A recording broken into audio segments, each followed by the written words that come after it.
세상의 모든 지식 언더스탠딩. 자, 조용. 자, 이제 수업 시작합니다. 네. 예. 퇴근길 라이브 시간은 뭐 즐거웠을 것 같은데. 네. 자, 이제 공부해야 됩니다. 공부할 게 너무 많아가지고 머리가 터지겠습니다. 이번엔 테슬라 업데이트입니다. 네, 그동안 테슬라에 저희가 테슬라를 아주 열심히 파다가 조금 쉬었는데 뭐 파야 될 게 또 많이 생기니까, 그죠? 그렇습니다. 또 그러나 또 이제 팔로우업을 해야 될 때가 왔어요. 네. 테슬라 이야기 주변에서 자꾸 들렸는데 자꾸 신경은 쓰이고 공부는 못하고 요즘 또 어떻게 되고 있나 신경 끄고 있었는데 궁금하신 분들이 많죠? 네. 여기 모여있는 분들 대부분 그럴 텐데. 그래서 테슬라의 저희가 친절한 아저씨 네, 테슬라 교수님을 모셨습니다. 네. 포스코 경영연구원에 계시지만 네. 사실상 테슬라로부터 네. 연봉을 받는다는 설도 있어요. 테슬라만 파고 계시는 농담입니다. 네. 예. 포스코 경영연구원의 박형근 수석연구원님, 네. 테슬라 오랜만에. 업데이트를 좀 네. 해보려고 해요. 예. 네, 잠시 후에 뵙겠습니다. 네. 자, 테슬라 공부하기 전에 공지사항이 잠깐 있습니다. 공지사항이 있습니다. 네. 주목! 네. 여기 아직 지금 라이브에서는 안 보이겠습니다만 기억이 미음에서 기억이 미음. 예, 그래서 이번 주 금요일 5시에 네. 우리 여의도 직접 찾아온답니다. 이럴 줄 알았어. 야, 좀 사자고 네가 얘기했잖아요. 너무 못하는 것 같다. 그래서 직접 여기 진짜. 라이브 스튜디오에 오셔서 선물도 나눠주고 시식도 할 수 있고 네. 이렇게 여기 5시부터 7시 정도까지 할 예정이니까요. 여의도 스튜디오. 네. 저희가 일하는 바로 이 예, 자리에서 여기 여의도 전철역 왔다 갔다 하는 여기 네. 사이에서 오후 몇 시부터? 오후 5시부터 금요일에. 네, 금요일에. 네. 그래서 뭐 이렇게 다트 같은 것도 놓고 샥 던져서 맞히면 선물도 주고 뭐 이런 걸 한다. 선물은 무조건 다 김입니다. 김 선물 세트 이런 거 한다고 하니까 네. 금요일 날 많이 혹시 와주십시오. 시간 되시는 분들은 네. 5시부터 저희도 옆에서 이거 던지고 할 겁니다. 오후 5시에는 저희는 방송 안 합니까? 6시 끝나고 6시부터 저희는 아. 하죠. 저희도 할 겁니다. 지금은 다트로 뭐 그냥 넘어가지만 계속 판매량이 늘어나지 않을 경우엔 네. 뭐 씨름부터 시작해서 점점 힘든 거 시킨답니다. 여러분 도와주십시오. 그런 거 김 팔릴 때까지 한다. 예. 그리고 단백질러. 단백질러. 네.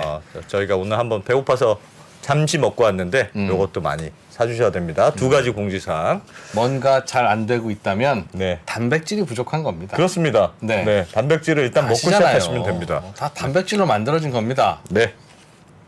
뭐가 그렇다고는 저희 주어는 말씀 안 드렸지만 단백질 중요한 거 아시죠? 예. 네. 다른 거 필요 없습니다. 자, 자. 공지사항 여기까지. 자, 모셔보죠. 포스코 경영연구원의 박형근 수석연구원님 어서 오십시오. 예, 안녕하세요. 죄송합니다. 네, 저희가 앞에 조금 좀 시끄러운데 이런 거 죄송합니다. 이런 거. 죄송합니다. 네. 예.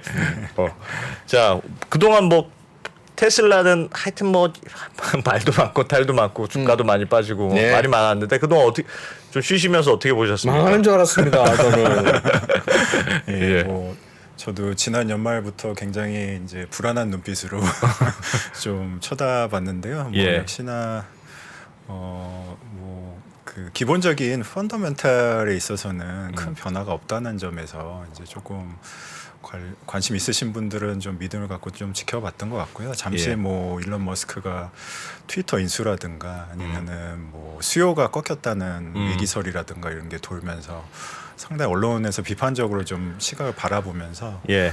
사람들이 좀 부정적인 시각이 굉장히 커졌던 것 같아요. 근데 뭐 시일이 좀 지나면서 다시 이제 뭐 실적이 좀 4분기 실적이 이제 좋게 평가가 다시 되고 예. 그다음에 뭐 배터리 생산이 좀 안정화될 수 있다는 좀 희망감이 좀 보여졌고 또 올해 뭐 사이버 트럭 출시라든가 작년 말에 또 테슬라 세미 이제 대형 화물 트럭이라든가 이런 소식이 좀 이어지면서 다시 좀 안정감을 찾는 그런 분위기로 돌아선 게 아닌가 좀 싶습니다. 예, 그래서 알겠습니다. 오늘은 그냥 하나씩 배워보죠. 좀 새로운 업데이트 될 거. 뭐부터 보면 될까요? 최근에 주가는 좀 올랐는데 무슨 이유가 있었어요? 우선 뭐 앞서도 좀 말씀드렸듯이 이제 실적이 우선 굉장히 좀 좋아 보였죠. 이제 연말 가서 사실 테슬라가 뭐 성장 기업이다 보니까 매년 성장을 목표를 달성을 해야지만 어떻게 보면 저는 뭐 투자쇼는 잘 모르지만 이제 주가를 안정적으로 가져갈 수 있다 이런 평가들이 좀 많이 있었죠. 그래서 매년 50% 성장이라는 게 사실 근데 일반 기업에서는 굉장히 어려운 일이잖아요. 예. 근데 뭐 외형적으로는 이제 판매량이라든가 매출 증가율이 뭐 40%를 넘어서면서 그래도 이런 경제 위기 시기에도 굉장히 잘 성장을 하고 있구나 이런 것들을 좀 보여줬죠. 그래서 예. 그래프로 조금 보여드리면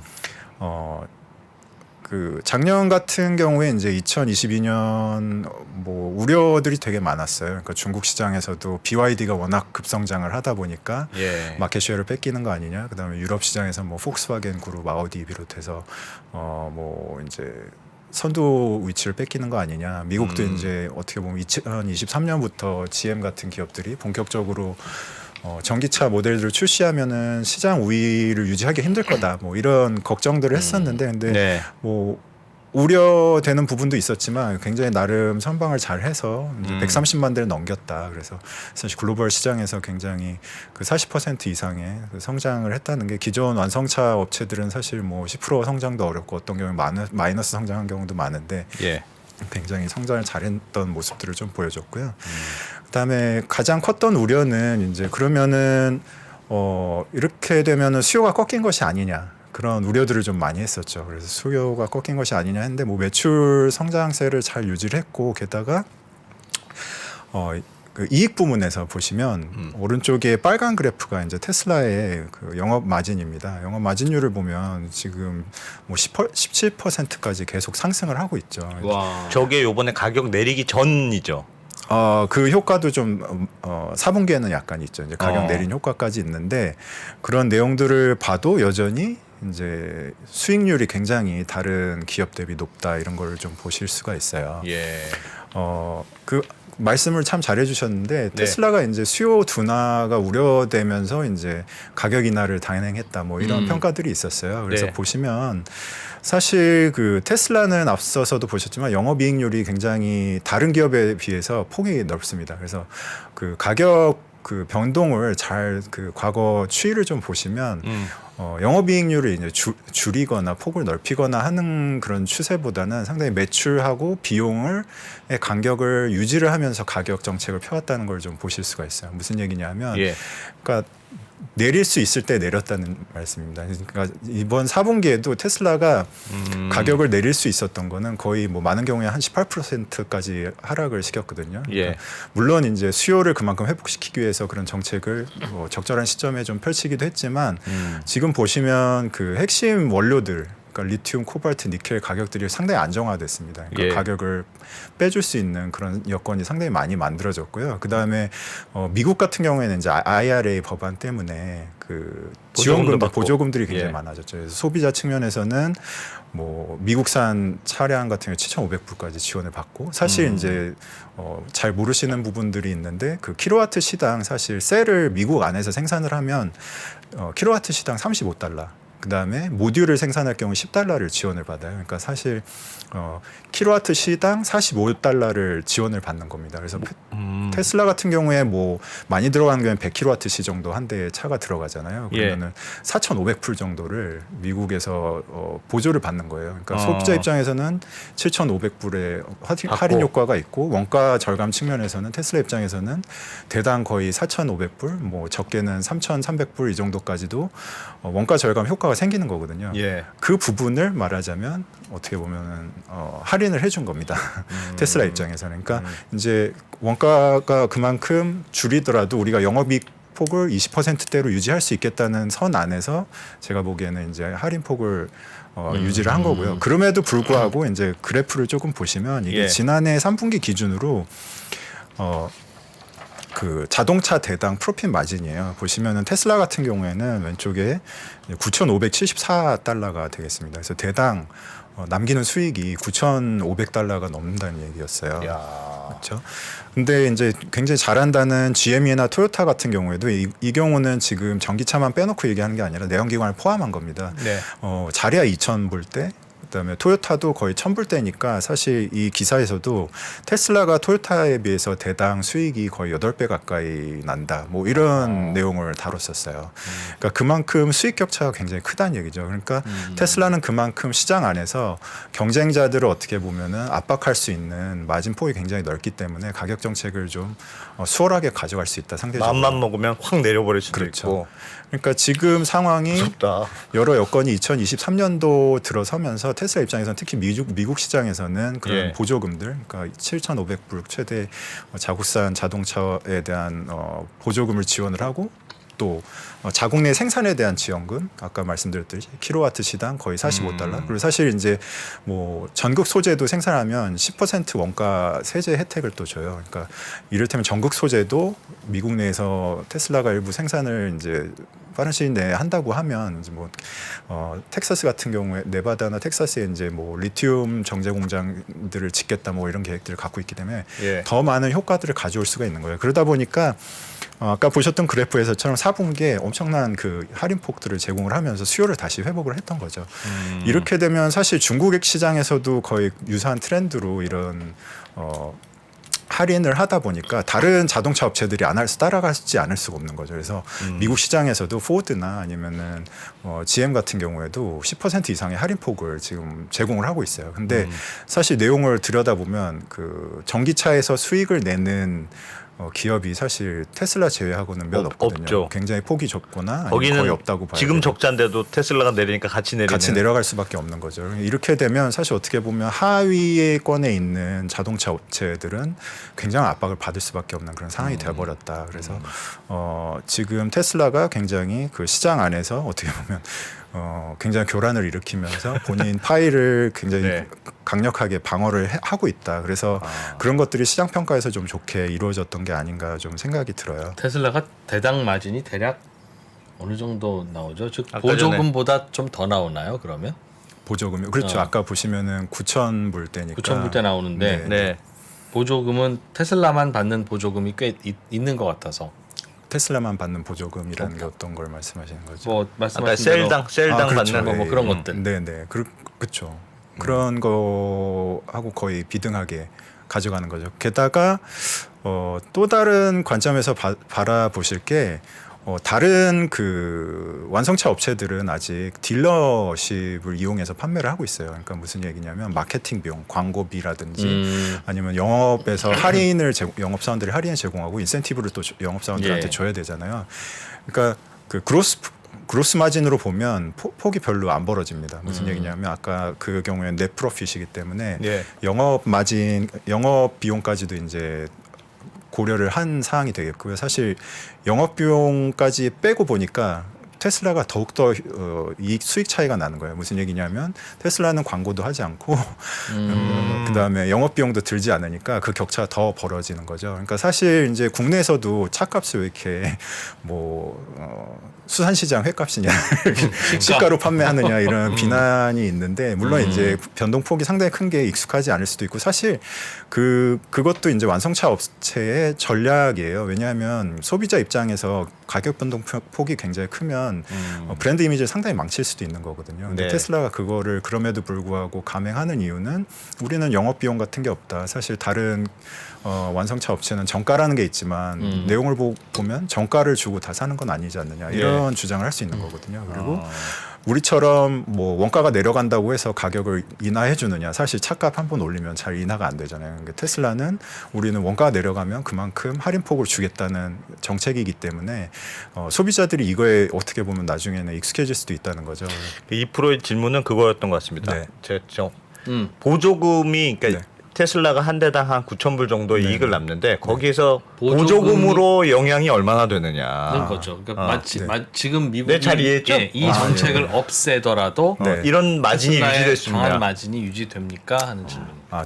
보조금이 사라지더라도 예. 유지되냐는 말씀이신 거죠. 예. 그러니까 기존에 사실 그 2020 2년도 그 상반기죠. 그때까지는 보조금 효과가 거의 사라졌습니다. 왜냐하면 테슬라가 이미 20만 대 판매를 고를 넘겼기 때문에 보조금이라는 게 사실상 거의 이제 고갈이 됐고 어떻게 보면 정부 차원에서 이제 친환경 효과에 대한 이제 탄소세 관련 보조금 정도였는데 그 폭이 굉장히 미미했어요 이미. 근데 지금 그런 상황에서도 아까 3분기라는 실적이라는 게 그 보조금 효과가 상당히 사라진 상태에서도 그만큼 높은 영업이익을 남겼던 거기 때문에 보조금 효과만큼 할인을 해도 여전히 그러니까 아까 말씀드렸듯이 20%대의 영업 마진을 남길 수 있다는 거예요. 그러니까 그만큼 여전히 굉장히 수익력이 높은 차종이 되는 거고요.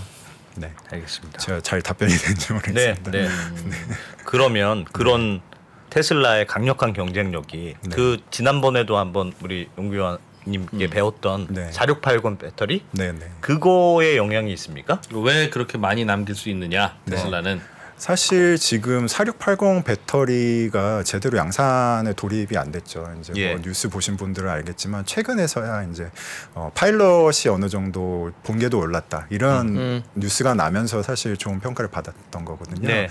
그러고 나서 이제 뭐 네바다 확장하면서 4680을 이제 100kW까지 투자를 하겠다, 생산 설비를 투자하겠다 이렇게 얘기를 하면서 좀 긍정적인 평가가 있었어요. 근데 사실 지난해 연말까지만 해도 업계 안에서도 굉장히 그 불신이 좀 가득했습니다. 예. 뭐 그 테슬라가 배터리 한 번도 안 해본 기업이 말하자면 이제 내재화인 거잖아요. 자체 생산을 하겠다는 건데 이런 역량이나 경험이 없는 기업이 이렇게 단기간 안에 할 수가 있겠느냐. 사실 그 테슬라가 배터리 데이를 2020년에 하고 나서 불과 2년밖에 안 지난 시점이었거든요, 작년이. 그러니까 공장 짓기에도 바쁠 거예요, 보통은. 그러니까 공장 지금 짓겠다는 선을 하고서부터 공장 완공까지만 한 2년 정도 걸리고요. 사실 생산을 하면서 안정적인 수율까지 올라가는데 또 한 3, 4년이 걸려요. 그러니까 그 테슬라만 해도 네바다 공장의 파나소닉이 공장 지금 35기가와트시 정도 생산 역량을 갖추고 있는데 거기까지 예. 올라가는데 한 6, 7년이 걸렸어요. 그리고 저희 뭐 LG 화학이나 뭐 SK 뭐 SDI도 다 마찬가지지만 이제 공장 완성까지 한 2년, 그다음에 안정화까지 한 3, 4년이 걸린단 말이죠. 그러니까 예. 최소 한 5년, 6년을 바라봐야 되는 거고 보통은 한 7년 잡거든요. 그런데 2년 만에 그 무슨 수율을 잡고 뭐 완성품을 예. 내놓겠느냐 이런 의구심이 있었던 거죠. 네. 그런데다가 이제 그 사실은 이게 되게 악의적으로 좀 해석이 된 부분들이 있는데 연말쯤에 사실은 테슬라에 굉장히 긍정적인 유튜버가 그 테슬라의 4680 초기 샘플들을 사가지고 이제 뭐 그 사다가 해체하는 어떤 그 먼로라는 기업에서 배터리 셀을 사가지고 이걸 예. UC 데이비스인가요? 미국에 있는 그 셜리 멍이라는 굉장히 유명한 교수가 있는 예. 대학에다 의뢰를 맡겼더니 성능 평가를 해본 거예요. 그러니까 말하자면 테어다운 해체를 해가지고 성능 평가를 해봤더니 아니 이거 기존의 170보다 에너지 밀도가 안 나오더라. 이렇게 얘기가 나왔던 거죠. 그래서 예. 그게 시작이 돼서 이제 그거를 좀 안 좋게 해석하는 분들이 가져다가 사실은 이제 테슬라를 굉장히 옹호하는 측에서 그 객관적인 분석을 했던 건데 그거를 가져다가 이제 굉장히 기사로 악의적으로 많이 썼었죠. 그래서 성능 안 나온다. 테슬라 역시 수율도 안 나오고 성능도 안 나오고 역시나 이제 말만 앞섰다. 말만 앞섰고 대량 생산은 어려울 것이다. 아직도 사실 미지수긴 해요. 그래서 예. 표를 좀 보시면 실제 그 유튜버가 이제 평가를 했던 내용이 이제 보여지는데요. 예. 여기 보시면 테슬라 4680이 보통 이제 킬로그램당 에너지 밀도를 많이 얘기하거든요. 그래서 이제 뭐 3원계가 보통 250 뭐 이상 최근에는 뭐 300와트시 퍼 킬로그램 이상까지도 가고 있는데 파나소닉 2170만 해도 거의 270와트시인 거예요. 예. 그러니까 LG 같은 경우에도 요게 한 세대 전이거든요. 그러니까 NCM 811계인데 252와트시니까 지금 초도 물량 4680 초도 물량보다 에너지 밀도 훨씬 좋은 거죠. 예. 그러니까 새로운 그러네요. 기술을 내놓는다고 해놓고서는 더 안 좋다. 왜 에너지 밀도가 더 떨어지느냐 이런 예. 우려들을 했던 거죠. 근데 사실 이제 2년 만에 어떻게 보면 초도 물량 주당 1000대 정도밖에 안 돼요. 그러니까 원래는 연간 10기가와트시짜리 파일럿, 요즘은 10기가와트시도 아주 큰 스케일은 아니거든요. 그러니까 어떻게 보면은 테스트를 할 수 있는 라인 정도의 규모인데 10기가와트시도 다 돌리지도 못하고 지금 뭐 연말에 얘기했던 게 한 40% 정도의 가동률, 그 수율도 아마 당연히 안 나올 거고 왜냐하면 테스트 장비를 돌리는 수준이었기 때문에 물론 이제 실차에 들어가긴 합니다. 예. 실차에 들어가긴 하는데 굉장히 성과가 실망스럽다 이런 평가가 나왔던 거죠. 근데 이제 배터리 업계에 계신 분들은 사실 처음부터 이제 그 그림을 다시 또 보면 예. 테슬라가 처음에 여기 글자 작아서 잘 안 보이실 것 같은데 네. 2022년에 100기가와트시를 하겠다고 했어요. 예. 근데 2022년에 여전히 10분의 1인 10기가와트시 공장밖에 없었고 40% 정도 가동률, 그러니까 4에서 50% 정도 가동률뿐이 안 됐었기 때문에 사람들이 굉장히 걱정을 했던 거죠. 근데 배터리 업계에 있던 분들은 아마도 대충 2년 안에는 정상 가동은 쉽지 않을 거다. 그러니까 우리는 최소 5년 분다. 그러니까 지금도 올해가 2023년이니까 테슬라가 이제 2024년부터 본격적으로 사이버 트럭을 양산하겠다고 했거든요. 그러니까 예. 제가 보기에도 2024년 거의 하반기 넘어갈 때쯤에야 안정화될 수 있는 그런 기술이 아닌가 좀 생각이 돼요. 그러니까 보통 한 4년, 5년 이상을 좀 주기로 잡아야 되기 때문에 그 정도의 타임라인으로 좀 바라보실 필요가 있다. 그러니까 너무 일찍 실망하실 필요 없고 그 일론 머스크의 어떻게 보면 계획이라는 게 상당히 아시다시피 스트레치 타겟이라 해서 굉장히 좀 공격적으로 하다 보니까 이런 좀 해석의 차이들이 좀 나타나는 근데 부분들이 궁금한 게 있고요. 아까 전에 네. 보여주셨던 표에서도 그 네. 에너지 밀도 그 유튜버가 실험한 걸로 보면 네. 그러니까 밀도는 제가 뭐 이쪽에선 자신이 좀 없긴 합니다만 네. 대체로 어느 분야나 그렇습니다. 밀도는 그거는 수율이 잡히면 밀도가 올라가는 건 아니고 네. 만들었는 게 예를 들면 수율이야 불량품이 얼마나 나오느냐의 문제지. 근데 그냥 실험을 했는데 밀도가 안 나왔다는 건 설계 자체의 문제라든가 네. 성능 자체의 문제가 생각보다 별로인 거 아니냐 이렇게 네. 해석해야 맞는 거 아닙니까? 수율의 문제라기보다는. 그렇죠. 날카로웠습니까? 나는? 날카로운 질문이셨습니다. 네. 그래서 또 다시 화면을 좀 보시면 테슬라 배터리 데이 때 이제 거의 뭐 일론 머스크가 호언장담하듯이 예. 우리는 이런 기술로 원가 절감을 50% 반값 정도까지 배터리 팩 가격을 낮추겠다 이렇게 얘기를 했어요. 그래서 여기 보시면 그 셀 디자인 아까 말씀드렸던 4680 폼 팩터 그다음에 셀 팩토리 그러니까 건식 공정 그다음에 음극 소재, 그러니까 뭐 실리콘, 표 실리콘 같은 그런 음극 소재, 그다음에 양극 소재, 그러니까 단결정 같은 양극 소재, 그다음에 이제 비이클 통합, C2C 내지는 C2V라 그래서 비이클 통합 이렇게 한 5가지 정도 기술을 얘기를 했어요. 네. 근데 아직 그 테어다운을 해본 결과 내용물이 이 기술이 전부 다 적용이 안 됐던 거예요. 그러니까 지금의 수준은 어느 수준이냐면 셀 포맷은 갖춰졌어요. 그러니까 4680이라는 원통형 배터리를 생산을 하고 있잖아요. 네. 있는데 그 여기에 있는 기술 가운데 한두 가지 정도밖에 아직 적용이 안 됐던 거예요. 그러니까 에너지 밀도는 사실 이 5가지가 다 적용됐을 때 그 20% 정도의 주행거리 향상이 이루어진다고 했는데 아직까지는 그러니까 셀 포맷 정도 그다음에 크기만 일단 키워놓은 거고. 그렇죠. 그리고 가장 이 가운데서 중요한 거 기술 중에 하나는 예. 건식 공정이에요. 건식 공정을 예전에도 이제 설명을 드렸었는데 양음극의 그 활물질을 바르기 위해서 예. 용매 이를테면 양극은 뭐 NMC라는 용매, 유기 용매에 녹이고 그다음에 음극 같은 게 흑연을 물에다가 녹여서 잼처럼 이렇게 바른다고 이렇게 설명을 덧붙여 주셨었잖아요. 예. 그러고 나서 이제 건조를 해야 되는데 그 건조로가 워낙 길다 보니까 그걸 건식 공정을 바꾸면 한 10분의 1로 줄일 수 있는 거예요. 그러니까 지금 기술은 어떤 걸 하고 있냐면 기술 설명 들어간 김에 한꺼번에 설명을 드리면 좋을 것 같은데 네. 네.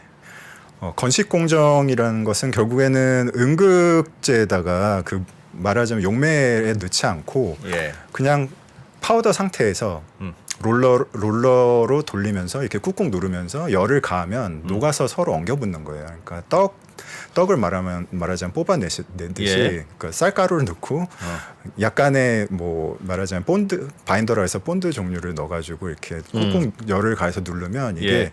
뭐 고체 형태로 이렇게 필름 형태로 나오게 되는 거예요. 그거를 추구하는 건데 이거를 아직까지는 이제 응급 쪽에만 적용을 했던 거죠. 그래서 사실 아까 말씀드렸던 5가지 기술 가운데 셀 포맷, 그다음에 비이클 통합, 그리고 응급 건식 공정 정도까지 아직은 단계가 안 갔던 거예요. 그러다 보니까 예. 에너지 밀도가 아직은 초도 물량이기 때문에 아.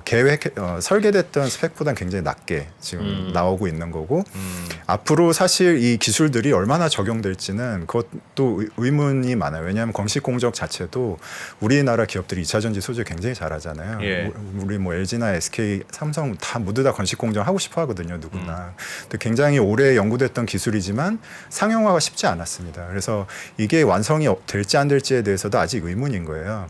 다만 이제 테슬라 입장에서는 셀 포맷하고 샤시 통합만 해도 이미 한 15% 20%의 원가 절감 효과가 있는 거거든요. 그러니까 예.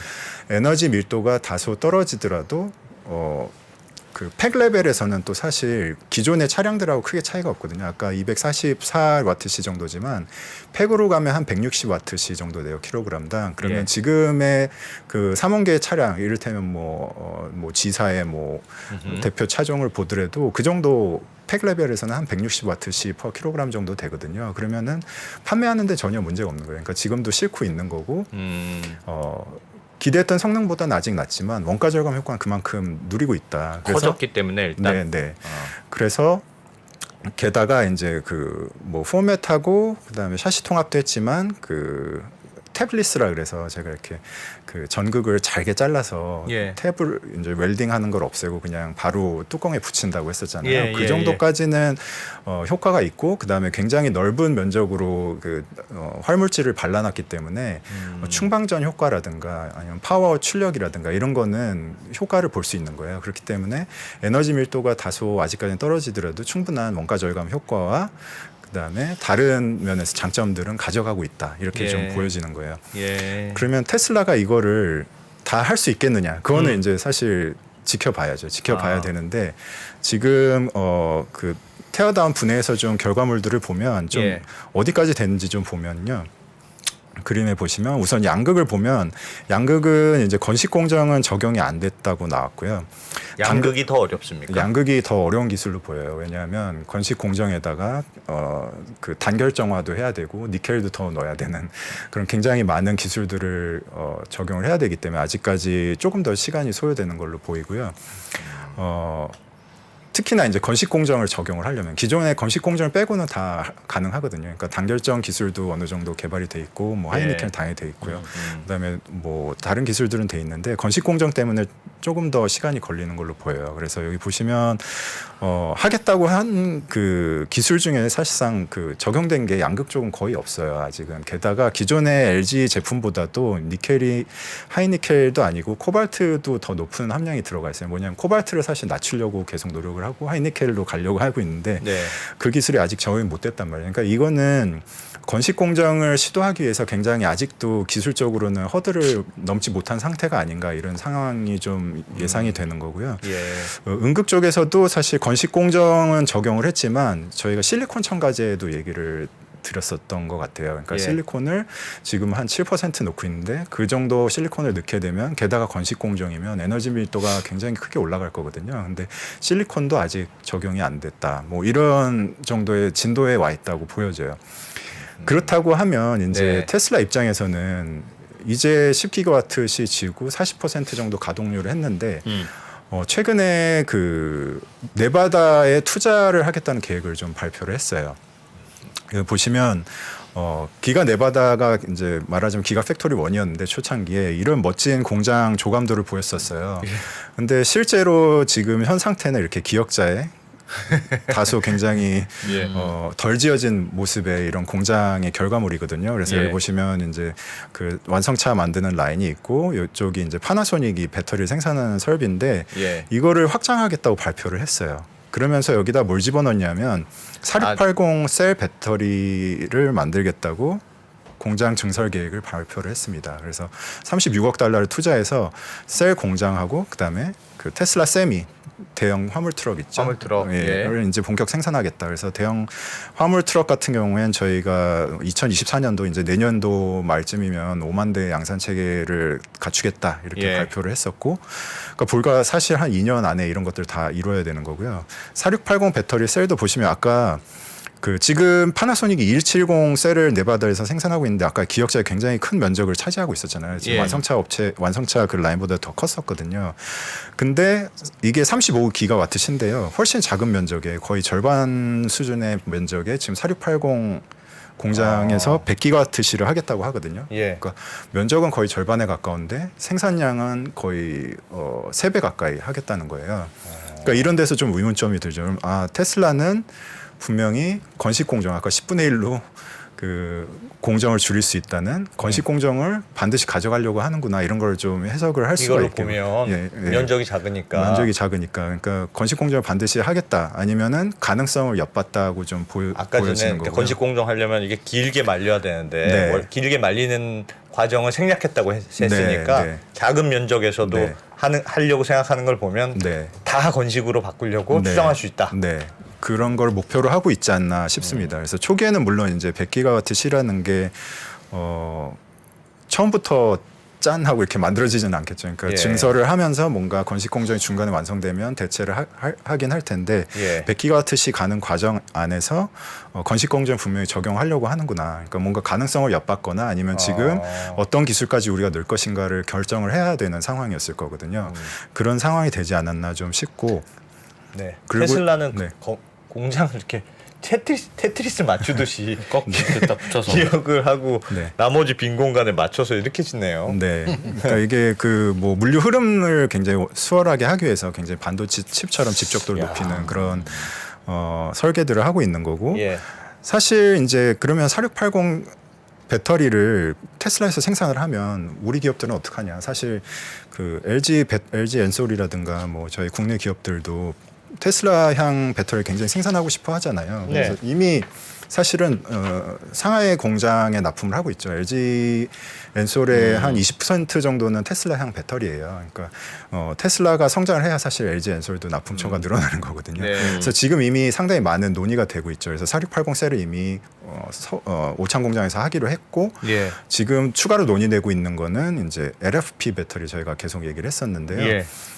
이 LFP를 LG에 맡겨서 미국에서 생산을 하자 이런 논의가 오가는 것으로 알려져 있어요. 무슨 얘기냐면 아까 말씀드렸듯이 미국 안에서 생산하면 굉장히 많은 보조금들을 받을 수가 있는데 지금 테슬라가 원래는 아마도 그 저가 라인업에 아니면 저희가 이따가 말씀드리겠지만 소형차 라인업을 추가를 하고 싶어 할 텐데 그 차량에 분명히 LFP 엔트리급의 LFP 배터리를 사용하고 싶었을 거예요. CATL하고 관계가 있기 때문에 중국에서 뭐 들여온다든가 아니면 미국에서 직접 생산을 계획을 하고 있었을 텐데 그걸 LG하고 좀 해보겠다는 생각이 좀 있는 것 같아요.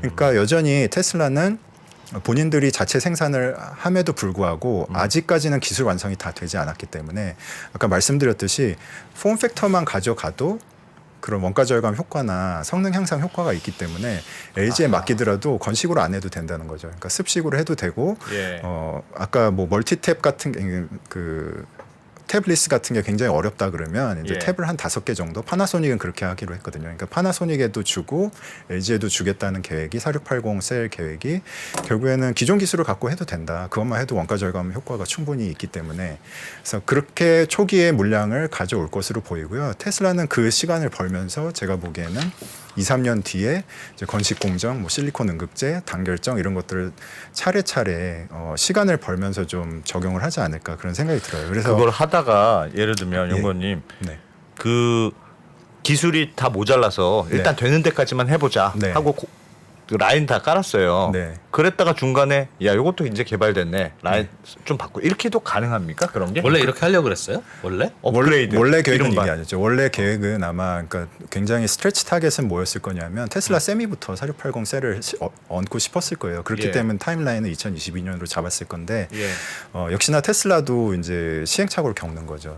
아까 말씀드렸듯이 2년 안에 그걸 완성하는 거가 굉장히 어려운 일이었을 거라고 보여지고 지금 그 원래 계획 대비 어떻게 보면 지연된 거는 사실인 것 같아요. 그래서 기술 완성이 역시나 쉽지 않다. 그래서 국내 배터리 기업들이 그만큼 기술력이 뛰어나다는 거고 그러다 보니까 협력을 계속 요구를 하고 있는 것 같고요. 그러면서 예. 시간을 벌게 되면 테슬라 입장에서는 뭐 사실 배터리라는 거는 본인들이 원가 경쟁력 있게 조달할 수 있으면 되는 거잖아요. 완성차 업체 입장에서는. 그래서 네.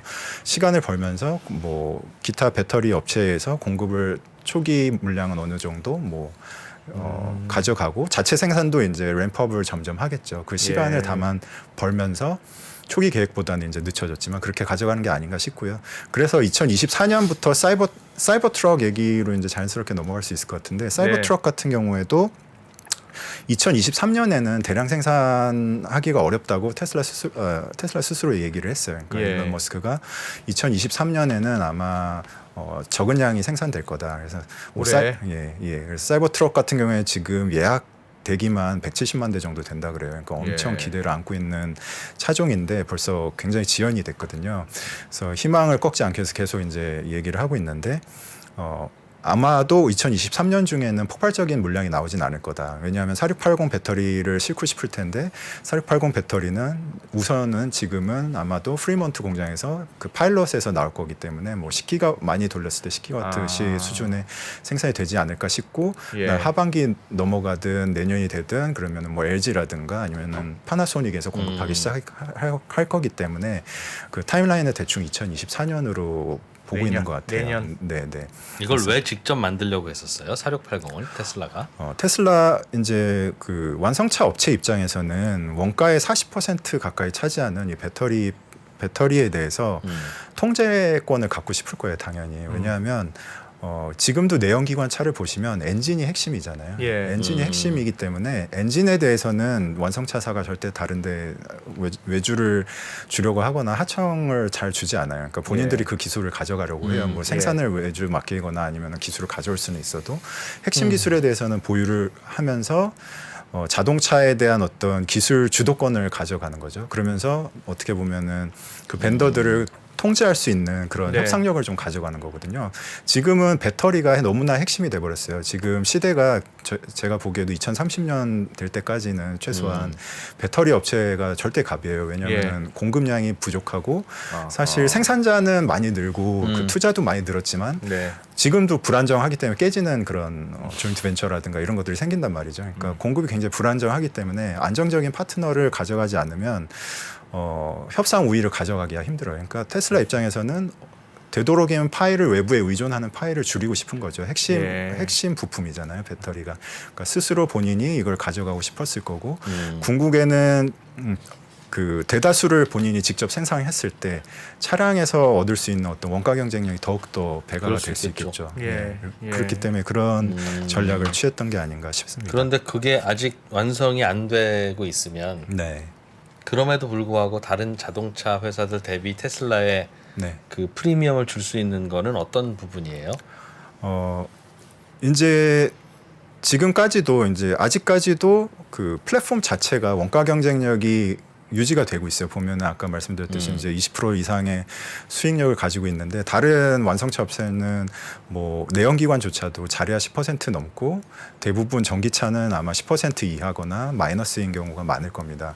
근데 이런 차별점이 점점 사라지게 될 거예요. 세월이 흘러가면 당연히 완성차 네. 업체도 물량이 늘을 거고 전용 플랫폼을 만들 거고 네. 그다음에 뭐 셀투 팩, 셀투 샤시 이런 기술들을 다 적용을 할 거니까요. 그러고 나면 전기차의 차별성이 상당히 사라지겠죠. 근데 테슬라는 다른 기업들하고 뭐가 다르냐면 이 위에 부가가치들이 서비스로 얹어진다는 거예요. 그러니까 차를 한 5만 불대 팔고 나면 잘 생각해 보시면 지금 FSD 패키지를 40만 명이 이용을 하고 있는데 15,000불씩 주고 그걸 산단 말이죠. 예. 계속 늘고 있습니다. 물론 테이크업 레이스는 굉장히 떨어지고 있다고 하는데 그거는 당연히 이제 물량이 워낙 많이 늘다 보니까 차량 자체 판매 늘다 보니까 그런 거고 절대량으로는 이용자가 계속 늘 거거든요. 예. 그러면은 5만 불짜리 차를 팔고 나서도 15,000불짜리 FSD 패키지를 팔 수 있는 거고 그다음에 예. 충전을 하잖아요. 다른 기업들은 그 충전 인프라가 없지 않습니까? 근데 예. 테슬라는 직접 충전 인프라를 있고. 제공을 하고 있죠. 그러면서 충전 비용으로 에너지 비용을 이제 판매를 할 수 있죠. 그다음에 예. 테슬라 안에서는 뭐 다른 기업들에서도 벤치마킹 많이 하고 있지만 엔터테인먼트 기능도 굉장히 많아요. 게임도 하실 수 있고 뭐 넷플릭스나 유튜브 다 시청할 수가 있거든요. 예. 그래서 부가 서비스들 뭐 게임 판매도 하고 그다음에 스트리밍 서비스도 하고 이제 그 데이터 네트워크 같은 경우에도 가입을 하게 되면 이제 뭐 음악 서비스라든지 아니면은 내비게이션 온 파일럿의 어떤 내비게이션의 지도 실시간 정보를 제공한다든지 이런 일정 소정의 월간 이용료를 내면 그런 서비스 차지들이 계속 붙어요. 그러면 사실 뭐 저희 뭐 다른 그 증권사에서 분석하신 내용들을 보면 그 생애 주기 보면 거의 차값 가까운 가격을 서비스 매출로 일으킬 수 있는 겁니다. 네. 와. 그게 익스클루시브한 거예요. 다른 전기차들은 못 구현할. 지금 상태로서는 전혀 그 따라가지 못하는 상황으로 보이죠. 그러니까 다른 기업들도 이제 시도는 하고 있지만 예. 그런 만한 FSD 때문에. 그렇죠. 이제 기본적으로 이제 FSD 패키지를 15,000불의 가격으로 내놨을 때 구매를 설득할 수 있는 브랜드가 아직까지는 잘 보이지 않고요. 예. 그렇죠. 그러니까 그런 것들이 이제 상품성이 워낙 뛰어나다 보니까 소비자들이 그 가격에도 불구하고 구매를 한다는 거죠. 그러니까 테슬라가 제공하는 그런 뭐 통신 서비스, 예. 충전 서비스, 그다음에 뭐 엔터테인먼트 서비스 이런 서비스들이 부가가치로 붙기 때문에 예. 테슬라가 다른 차들과 비교했을 때 굉장히 비교가 되는 거고 이런 것들을 당연히 이제 기존 완성차 업체들도 따라가려고 많이 하겠죠. 그러니까 예. 그런 것들을 만들고 있죠. 근데 그런 어떤 소프트웨어의 결합이 기존의 기계 기반의 어떤 기업들이 한순간에 옮겨가기가 굉장히 어려웠던 거죠. 그러니까 폭스바겐도 여전히 뭐 카리아드라는 산하 조직을 운영하면서 굉장히 많은 인력들, 수천 명의 인력들을 운용을 하고 있지만 아직도 굉장히 단점들이 많이 보인단 말이죠. 진정한 뭐 최근에 이제 리콜 이슈도 있었는데 뭐 FSD가 교차로에서 그냥 이제 네. 신호를 무시하고 교차한다 그래서 그러니까 예.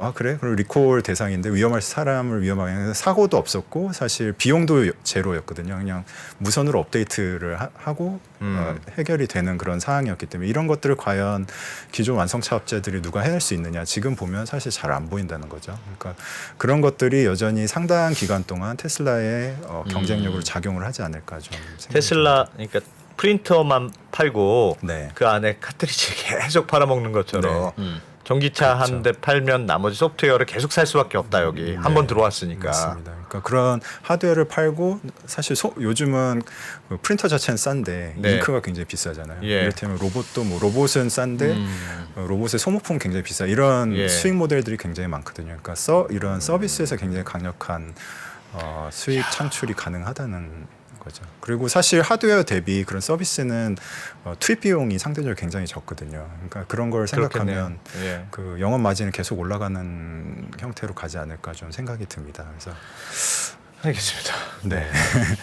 트럭 이야기를 좀 하다 마셨는데 예. 네. 그런 얘기 하다 이 말았죠. 트럭은 언제쯤 선보일 예정입니까? 올해 양산이 시작된다는 뜻이네요. 네, 뭐 많은 기대를 안고 있는 게 이제 사이버 트럭인데 사이버 예. 트럭 같은 경우도 굉장히 지금 수년간 좀 지연이 되면서 좀 많은 실망을 좀 안겨줬어요. 테슬라 투자자나 아니면 관심 있으신 분들에 대해서. 왜 오래 걸릴까요?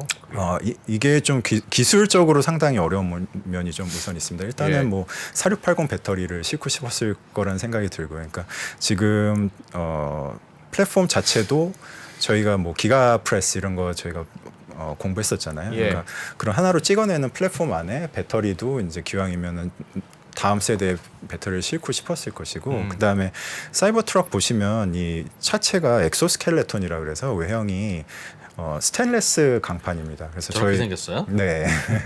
지면 어디다 실어요? 네, 우주선처럼 뒤에가 열리- 뒤에가 열리지 않을까, 있고 왠지. 적재 공간이 기존 차량보다도 상당히 기존 픽업 트럭보다도 상당히 큽니다.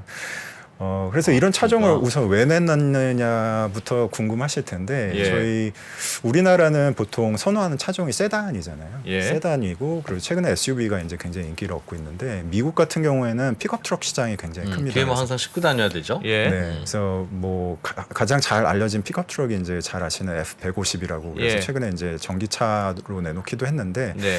이런 차량들이 연간 76만 대 뭐 이렇게 팔려요. 그러니까 미국 안에서는 베스트셀링 카 중에 하나가 픽업 트럭이거든요. 그러니까 테슬라 입장에서는 지금 4개 차종밖에 없죠. 그러니까 S3, XY 이렇게 뭐 4개 차종을 내놓고 있는데 미국에서 반드시 필요한 차종이 픽업 트럭일 거라고 예상이 되고 그다음에 테슬라도 아까 이제 말씀드렸지만 전기차 플랫폼 자체는 차별성이 점점점 사라질 수밖에 없는 거예요. 왜냐하면 다른 완성차 업체들도 이미 주행거리는 어느 정도 비교 우위가 많이 사라졌고요. 그다음에 성능도 굉장히 많이 따라왔고 그러다 보니까 물론 이제 격차는 있지만 그러다 보니까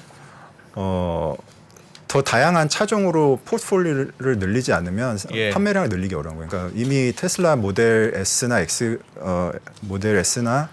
같은 경우에는 소비자들이 이미 어느 정도 식상하게 받아들이는 면도 있거든요. 이제 출시된 지 얼마 상당히 오랜 기간 됐고 모델 3도 이미 벌써 사람들이 굉장히 흔히 봤기 때문에 뭔가 새로운 거를 보고 싶어하는 그런 면들이 있고 또 이렇게 필요로 하는 세그먼트에 적절히 그러니까 테슬라 세미도 이제 대형 화물 트럭을 내놨듯이 라인업을 이제 점차 갖춰간다고 보시면 될 것 같아요. 그 중에 하나가 이 사이버 트럭이 되겠고요. 이 사이버 트럭이 생산이 상당히 어려웠던 거는 완전히 어떻게 보면 생산 방식을 좀 뒤집는 개념이에요. 그러니까 기존 차량은 저희 이제 그 기가프레스 공부하면서 철판을 이제 프레스 한 번에 찍는다면서요? 이렇게 찍어서 이제 접합을 하죠. 막 이렇게 이어붙이는 그러니까 저희 기가프레스 말고 기존의 이제 완성차 생산 형태를 보면 철판을 다 이렇게 모양을 찍어서 그다음에 용접을 하게 되죠. 이렇게 붙이게 되는데 그런 방식이 아니라 이제 그러다 보니까 그 기존 차량들은 안에 뼈대 그러니까 구조적 그 강제들이 굉장히 많이 들어가요. 그러니까 구조형 강제들이 굉장히 많이 들어가고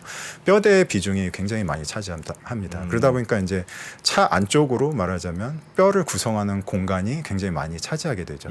왜냐하면 철판 자체가 굉장히 강하지만 사실 가볍게 하기 위해서 얇게 뽑아야 되고요. 그거를 이제 강도를 확보하기 위해서는 굴곡을 줘야지만 힘을 지탱할 수 있고 충격을 흡수할 수 있는 구조가 되는 거거든요. 그러다 보니까 어떻게 보면은 그 내부 구조에 할애할 수 있는 공간이 그만큼 뺏기는 거예요. 침투가 되는 거예요. 근데 이 사이버 트럭 같은 경우에는 기존 차량에 비해서 한 두세 배 두꺼운 두께예요. 그러니까 철강 같은 경우는 1.2에서 1.5, 그다음에 뭐 알루미늄 한 2mm 정도로 보통 외판을 쓰는데 이 사이버 트럭 같은 경우는 3mm짜리 스테인리스 스틸. 그러니까 스테인리스 자체가 워낙 이제 뭐라 그러죠?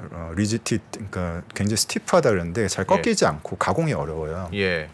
그러다 보니까 기존 자동차 업체들이 잘 안 쓰죠. 왜냐하면 지금은 이제 프레스를 딱 찍어서 굉장히 유려한 디자인을 만들고 싶은데 그렇게 꺾을 수 없는 재질이다 보니 잘 안 쓰고 그리고 이제 그 니켈 가격이 굉장히 비싸다 보니까 저희 스테인리스가 철강 쪽에서도 굉장히 고가의 제품이거든요. 그러니까 니켈 크롬이 들어가다 보니까 굉장히 고가다 보니까 이 소재를 잘 안 썼었죠. 근데 테슬라는 그렇다 하면 우리 그 도색을 하지 말자. 그러니까 이를테면 기존의 차량들은 철판을 다 이어 붙여요. 그다음에 방청 처리를 해야 돼요. 그러니까 디핑이라 그래서 갈바닉 디핑이라 해서 이렇게 용액 안에 집어넣어서 방청 처리를 하고 그다음에 뭐 이제 도료를 바르죠. 저희 이제 도장 공정 하시잖아요. 색깔을 칠해야 되고요. 그다음에 거기도 이제 아까 건식 공정처럼 건조로가 들어갑니다. 뭐 6,700도에서 이제 굽는다 그래요. 그러니까 페인트를 구워서 말리는 거예요. 그러면서 이제 그런 공정들이 들어갔는데 그러다 보니까 자동차가 이제 대충 이제 조립, 뭐 도장, 그다음에 뭐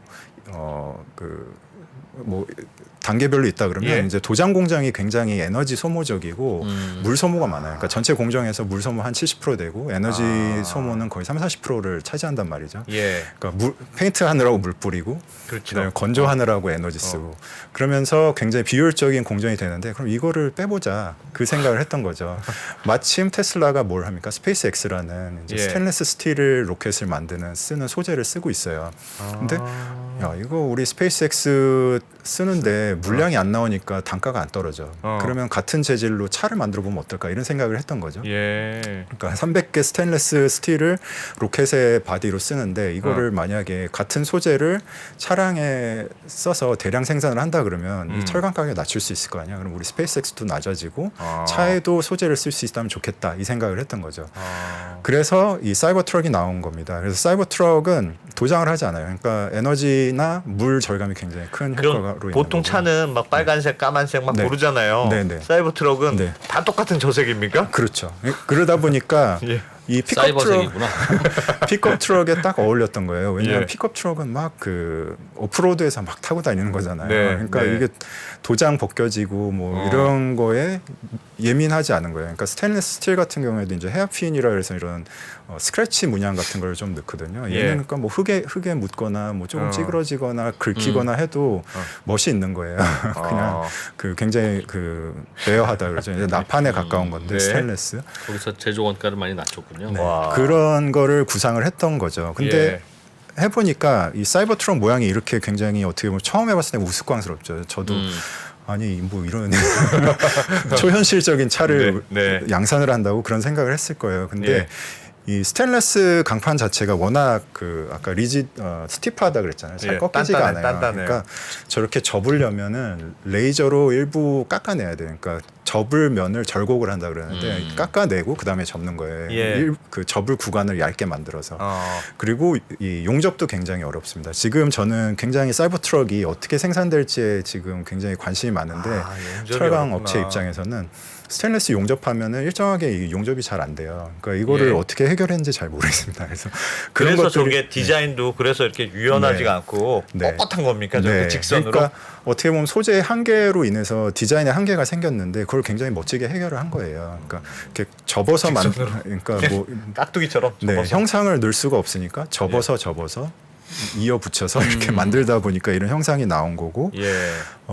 다른 장점은 이렇게 굉장히 강한 3mm 두께의 강판을 외판재로 쓰다 보니까 안에 이제 저희 개 생각해 보면 그 옆으로 걷는 개 있잖아요. 예. 예. 개를 생각해 보면 이제 얘도 엑소스켈레톤이라 해서 껍데기에 어떻게 보면 내장이 다 붙어 있거든요. 그러니까 뼈대가 없고 껍데기가 뼈 구조 역할을 하고 안에 예. 붙이는 거예요. 그러니까 사이버 트럭도 분명히 안에 프레임들이 상당 부분 생략이 될 겁니다. 그러니까 껍데기 철판만 가지고도 구조적 지지가 되는 거예요. 외부 충격에 대해서.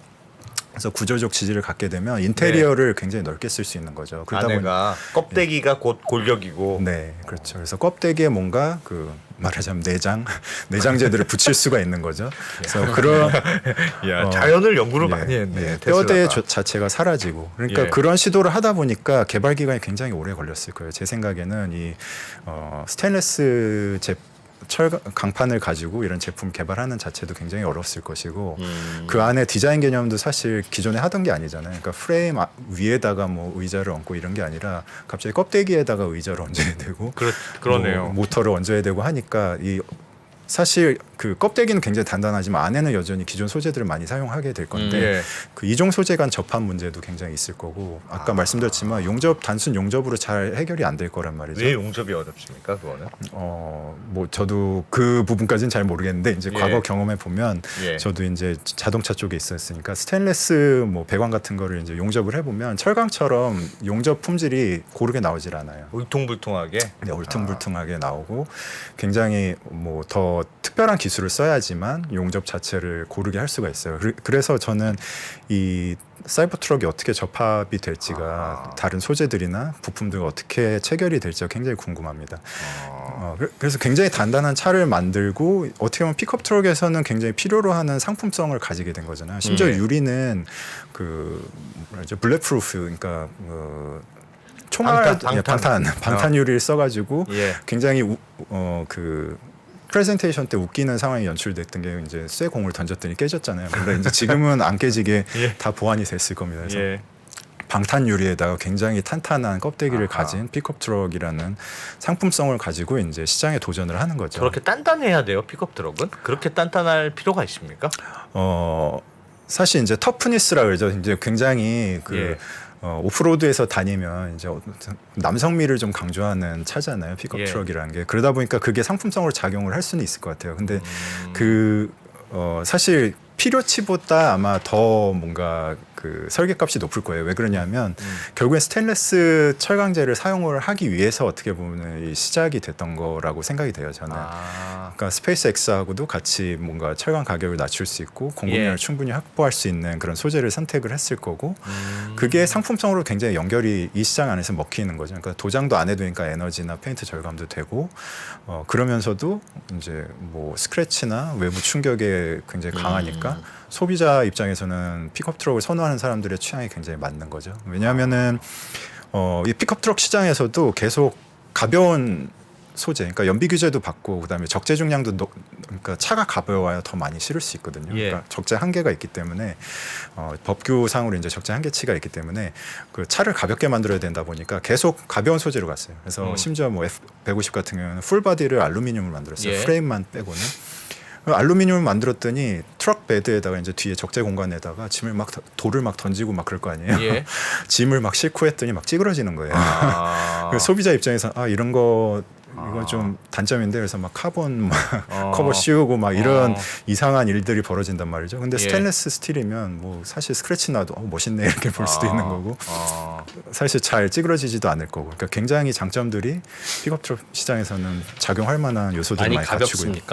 그러니까 가볍지 않죠. 스테인리스 스틸이라는 게 가볍지 않아요. 그러니까 기존 철강이나 알루미늄보다 당연히 무게 단점이 있는데 그런데 프레임을 다 제거했단 말이죠. 그러니까 결과적으로는 비슷한 중량 아니면 가볍게 가져갈 수는 있을 것 같아요. 그러니까 그동안 트럭으로 전기 트럭 못 만든다고 주장하던 분들은 뭐 만들 수야 있으나 그렇게 무거운 녀석에다가 짐을 그렇게 싣고 가려면 배터리가 어마어마하게 배터리를 많이 실어야 된다.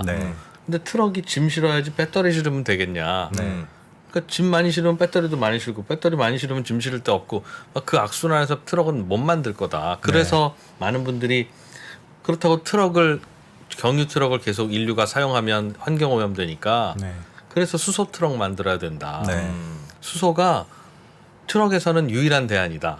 그러니까 우리가 수소 시대가 오지 않겠느냐. 뭐 그런 이론이었어요. 예, 그렇죠. 그런 얘기들이 계속 연이어서 나왔죠. 근데 그 배터리 분야가 워낙 발전을 했고요. 그러니까 배터리 에너지 밀도가 워낙 크게 향상이 됐고 그 다음으로는 이제 사실 자동차 제가 매번 말씀드린 패키징 기술이 워낙 발달하다 보니까 차를 보다 그러니까 그 중량에 연관된 소재들을 적게 쓰는 기술들이 계속 발전을 하는 거고 그 다음에 모터 기술도 굉장히 발전을 했어요. 그러니까 배터리와 모터를 얼마나 효율적으로 쓸 수 있느냐 하는 이런 BMS라든가 아니면 모터 파워트레인의 어떤 운용 면에서도 굉장히 기술이 발달을 하다 보니까 뭐 저희 테슬라 세미에서도 보셨지만 그 어마어마한 차가 정말 그 기존의 디젤 화물 트럭을 굉장히 빠른 속도로 막 추월할 정도로 출력이 엄청 좋아졌잖아요. 그러니까 대신에 이제 배터리 많이 싣겠지만 그 배터리 많이 싣더라도 빨리 멀리 그리고 가볍게 움직일 수 있는 차를 만드는 기술이 이제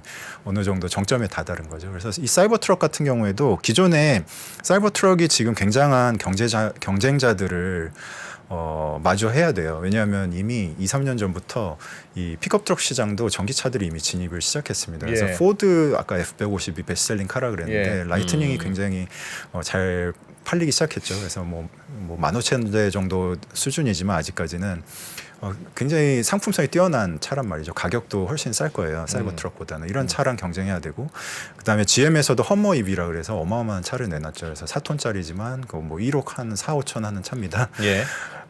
사이버 트럭하고 사실 되게 경쟁이 될 것 같아요. 그럼에도 불구하고 사이버 트럭이 성능 면면을 보면 앞서는 부분들이 좀 많이 있어요. 적재 중량이라든지 아니면 뭐 가속력이라든지 이런 부분에서 상품성이 뛰어나기 때문에 그리고 테슬라를 선호하는 사람들이 워낙 많기 때문에 이게 사이버 트럭이 사실 그 차들이 앞서서 나왔으면 시장을 정말 거의 다 장악했을 것 같아요. 다른 데서 명함도 못 내밀고. 근데 지연되는 바람에 어떻게 보면 GM이나 그 포드도 상당히 많은 기회를 가져갔다 이렇게 보여지고요. 그래서 사이버 트럭도 상당히 이제 경쟁 상황엔 놓이지만 상품성이 굉장히 뛰어난 차가 될 것이라는 기대는 좀 갖고 있습니다. 스테인리스를 아까 전에 그 스페이스X에서도 쓴다고 하셨는데 그 우주선 보면 거기는 이렇게 둥글둥글 하던데요? 그건 어떻게 스테인리스인데 이렇게 잘 구부렸습니까? 그러니까 뭐 두께를 조절할 수도 있는 거예요. 그만큼 할 수도 있는 거고 예. 안 되는 건 아니고 그만큼 이제 더 강한 기계를 쓰는 거겠죠. 그러니까 뭐 절곡 기술도 잘 쓰고 해서 원형으로 만들었을 텐데 예. 이 차량 같은 경우에는 그런 가공비도 사실 굉장히 큰 부담으로 작용을 하거든요. 그러니까 그것도 뭐 1달러, 2달러 킬로그램당 작용을 하게 되면 차값이 네. 생각할 수 없이 비싸지기 때문에 합리적인 수준에서 해야 되니까. 네, 굉장히 간단한 접근에서 가공을 마친 거죠. 이렇게 좀 생각하시면 될 것 같습니다. 이 차는 아직 안 나왔지요. 예, 이 차는 올해 하반기에 이제 생산이 시작이 가격이나 될 거라고 뭐 하고요. 연비, 전비나 이런 스펙들도 아직은 좀 나왔습니까? 미지수인데 그 배터리는 한 250kWh 정도라고 알려져 있고요. 예. 500마일을 간다고 알려져 있으니까 800km를 와.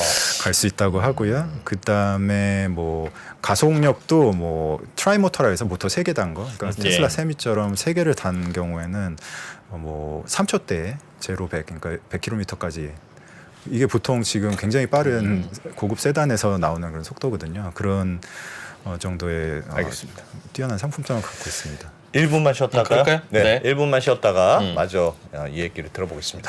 네. 달라진 중국, 달라질 중국. 중국이 기침을 하면 한국은 독감에 걸린다.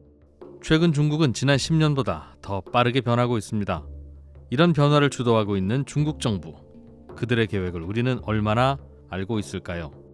중국의 정책을 제대로 이해하기 위해 만든 언더스탠딩 특강 시리즈 달라진 중국, 달라질 중국. 중국 전문가 이철 박사의 강연으로 만나보시죠. 지금 바로 영상 아래 링크를 확인하세요.